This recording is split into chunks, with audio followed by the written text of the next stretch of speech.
estamos com mais um grupo, com um tema muito importante a ser debatido agora.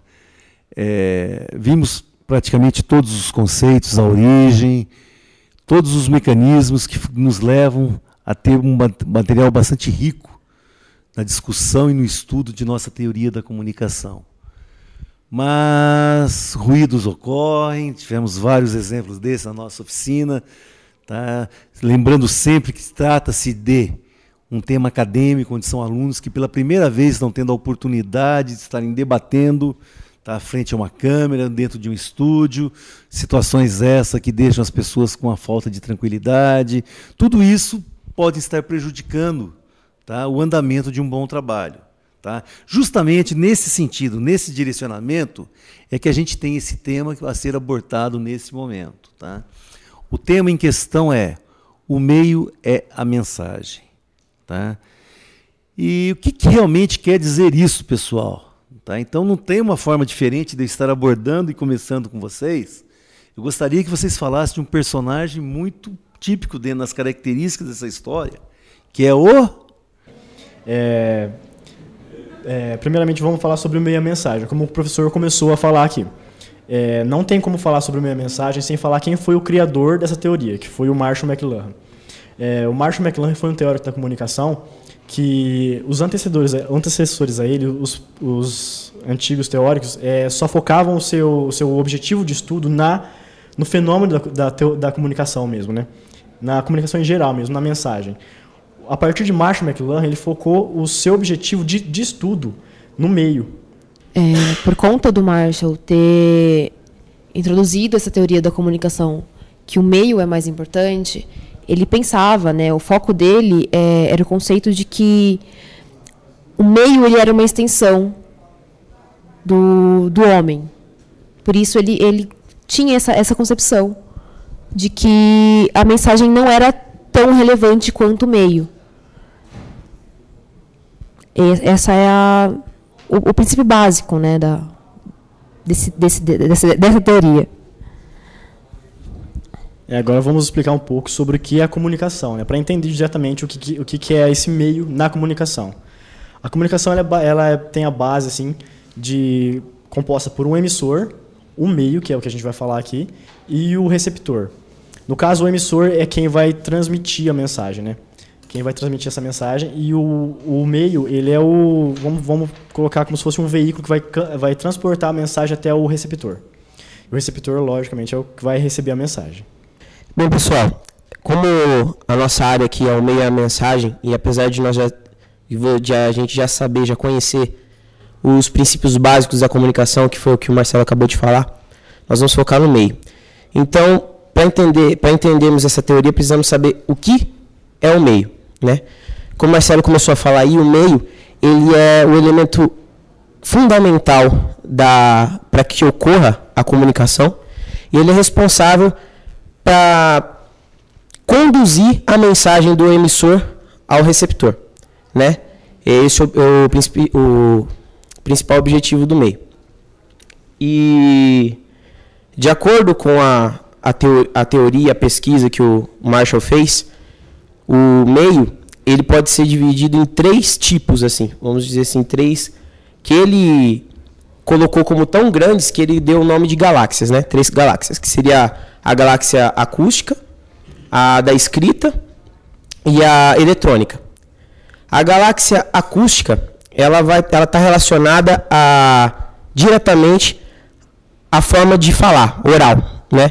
Que é a forma de expressar por fala, conversando frente a frente, tal.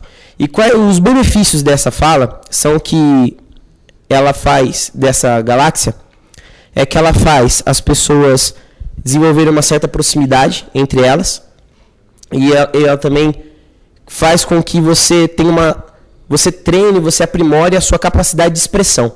Você se expressa de uma forma melhor graças a essa galáxia do meio, né? Que o Marshall criou.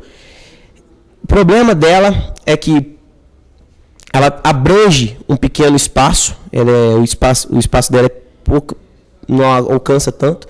Então a mensagem ela tende a sofrer com ruídos por causa que um vai passando para o outro. Então ela sofre alterações E quando você quer estender essa mensagem para algo muito longo, você geralmente perde a essência dela, geralmente perde aquilo que está sendo dito. Então, esse daí é o meio o meio acústico, né? O oral. E o Jonathan vai estar falando agora sobre o escrito. Depois do meio falado, da galáxia falada, surgiu a necessidade das pessoas documentarem aquilo. Porque como se fosse um telefone sem fio, a fala acabava não saindo como original, uma primeira conversa. Seria um telefone sem fio. Chegava no final totalmente distorcido. Então, com a documentação dessa fala, como surgiu a escrita, tornou-se possível outras pessoas conhecerem a história original, sem dar contextos diferentes. Um ponto positivo é justamente esse, outras pessoas conhecerem a maneira original, a forma original da mensagem, só que um dos pontos negativos foi que só quem sabe ler, naquela época, só quem sabia ler,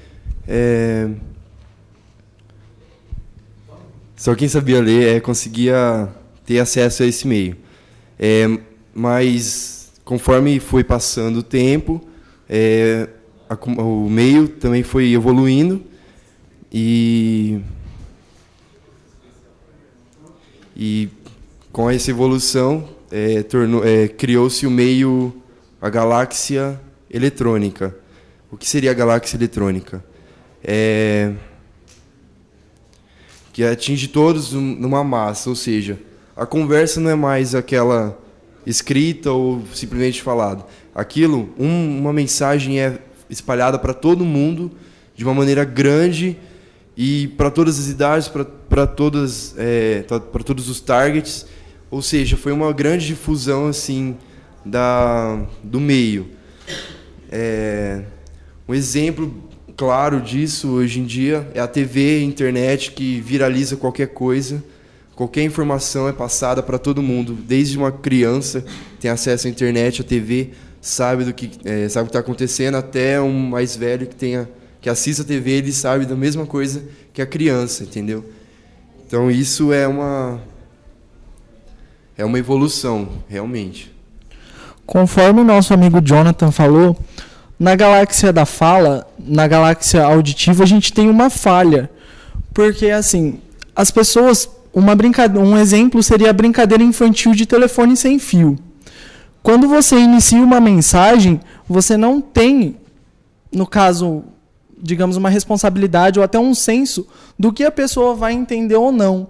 Nisso a gente chama de ruído, porque é uma coisa que está interferindo na mensagem original. A gente não vai conseguir ter uma noção quando isso chegar no final.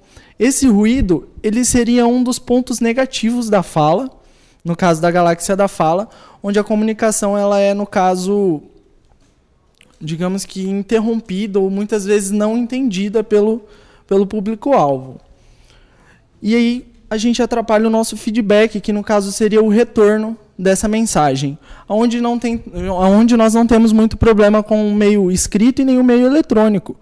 Porque, afinal, se for um texto bem escrito, com pontuações, corretamente, a pessoa consegue entender. Esses ruídos eles também acontecem no meio da fala quando a gente tenta conversar com uma pessoa estrangeira, que ela não conhece muito bem das nossas linguagens ou gírias, ou até mesmo nós não conhecemos dela. Só queria falar que às vezes eu não concordo com o que você está falando, que é só na fala que tem esse ruído. Eu acho que também tem esse ruído no meio escrito e no meio do eletrônico também. No audiovisual também. Por quê? Porque, querendo ou não, o meio escrito pode ser passado de uma maneira que a pessoa que vai ler não vai entender aquilo. Isso também é um ruído. Que a pessoa talvez não é tão como fala? Como que eu posso falar isso? Não pode ter aquele linguajar para conseguir entender o que está passando no livro. Isso também é um ruído. E no meio eletrônico também é a mesma coisa. Às vezes, e também tem os tipos de ruído também, né? Que são o ruído mecânico e o semântico, é isso? O semântico é justamente isso que eu acabei de falar sobre o livro, que a pessoa talvez não tá entendendo por causa do linguajar mesmo que está escrito. E o mecânico é por causa de algum barulho, algum trovão, algum uma coisa assim que interfira a pessoa receber essa mensagem de uma maneira clara. Tem que contar também que o ruído faz parte da comunicação, né? Com certeza. Ele está em todas as galáxias, ele faz parte, tanto é que não é a certeza que a mensagem chegue com 100% de aproveitamento para o receptor, né? Que acontece isso mesmo geralmente. No caso semântico ou no caso mecânico, fica uma coisa um pouco mais difícil, porque a pessoa, se a gente escrever de forma clara e correta, qualquer leigo consegue entender. Mas também o que a gente pode fazer para ajudar a reduzir esse tipo de ruído é quando a gente for transmitir essa mensagem, usar pelo menos 2 sentidos humanos, onde você consegue prender mais a atenção da pessoa. Por exemplo, no caso, se você conseguir usar a audição e a visão da pessoa, toda a atenção dela está prendida no que você quer passar. Então, de uma forma ou outra, ela vai entender a mensagem, seja ela ouvindo ou seja ela vendo. Porque você tem aquela básica menção. Quando você está ouvindo rádio, você pode estar fazendo 200 coisas ao mesmo tempo. Ou quando você está vendo a televisão, você pode estar fazendo almoço ou alguma coisa do tipo. Então, há esse ruído, há essa quebra de comunicação. E a partir do momento que você tem 2 sentidos ou mais presos, é mais fácil você prender essa pessoa. Como, por exemplo, você está no cinema, você está tendo o sentido da visão preso, o sentido auditivo também preso, e você não tem tanto ruído. Então, você está fechado, você está vendo aquilo, e é totalmente diferente de você ver um filme no cinema e você ver um filme em casa. Porque o carro pode passar na rua, pode quebrar a fala do ator no meio, e você pode ter um sentido completamente diferente daquele filme. Quero complementar que eu concordo com isso que ela está dizendo, porque a gente, no tempo de hoje, a gente está acostumado a receber esse tipo de mensagem com esse tipo de ruído. A gente está sempre fazendo 2 coisas ao mesmo tempo, porque a gente não tem tempo para fazer. Então, o cérebro, até que ele, vamos dizer assim, ele vai se acostumando com isso. Bem, pessoal, vocês que viram o vídeo aí, foi uma forma que nosso grupo encontrou de maneira rápida e objetiva da gente passar esse conceito, toda essa teoria estudada pelo Marshall, né, que o meio é a mensagem. Nós abordamos o exemplo principal aí, foi de uma conversa no MSN e uma conversa pessoalmente.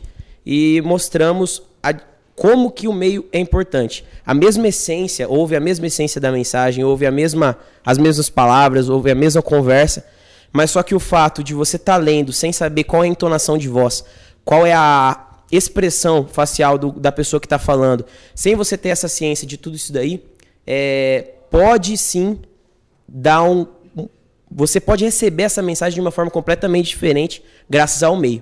Então foi isso que nós tentamos mostrar e evidenciar mesmo nesse vídeo aí. Espero que vocês tenham entendido. Resumindo, meio é o modo de como você transmite e a mensagem é o que você quer transmitir. E o que Marshall fez na década de 60 prevalece até hoje. Bom, pessoal, eu gostaria de estar agradecendo ao grupo a participação, lembrando sempre que as pessoas que estão aqui estão representando o grande grupo que é composto pelas turmas A e B de design gráfico. Tá? Então, nós temos hoje aqui a presença do Jonathan Fogo, da Camila, do Marcelo, da Laís, do Sidney e do Marlon. Tá? E dessa forma a gente está concluindo mais um grupo que se apresentou com esse tema fantástico, que o meio é a mensagem. Obrigado.